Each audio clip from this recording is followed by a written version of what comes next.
အားလုံးပဲမင်္ဂလာပါဒီနေ့မှာတော့ချင်းမိုင်မှာအချိုးပွဲကောင်းကောင်းရတဲ့ဆိုင်လေးတွေ့ထားလို့တော့စားထားပါတယ်ဒီဆိုင်ကကိုရီတွေ့ထားတာကြားပြီပထမတစ်ခါစားပြီးတဲ့သဘောကျလို့ရိုက်မယ်ဆိုပြီးတွေးထားတာခုမှပဲရိုက်ဖြစ်တယ်ဆိုင်လေးကအပြင်စင်ထူးထူးခြားတော့မရှိဘူးပုံမှန်ပြင်စင်တက်တက်ရက်ပဲဒါပေမဲ့လူကြတဲ့ချိန်ဆိုရင်တော့နည်းနည်းလူကြက်တယ်ဒီဆိုင်မှာက toast တွေပင်စုတွေလိုမျိုးအချိုးပွဲမန်နူးကိုအဓိကထားရောင်းတာ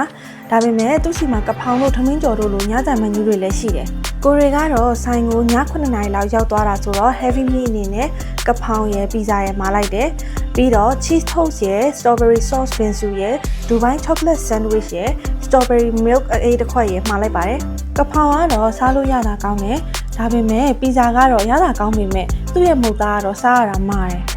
ပြီးရင် cheese toast ကတော့ကိုရီလည်းသိမကြိုက်ဘူးပမုတ်သားဆိုလည်းတော်တော်လေးမာတယ်ဘင်စုကတော့ strawberry sauce ချင်းပြုံးပြုံးလေးရယ် cheese ရတာလေးရယ်နဲ့ဆိုတော့တော်တော်လေးလဲစားလို့ကောင်းတယ် strawberry milk လည်းတူတူပဲစိမ့်စိမ့်လေးနဲ့တောက်လို့ကောင်းတယ်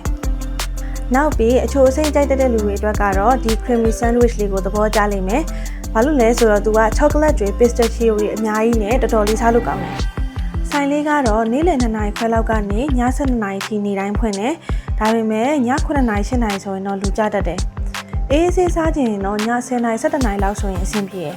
အဲ့တော့ညစာစားပြီးအစပိတ်အချိုးပွဲကောင်းကောင်းလေးစားခြင်းနဲ့ဆိုရင်တော့ဒီဆိုင်လေးကိုသွားကြည့်လိုက်ပါဘိုင်ဘိုင်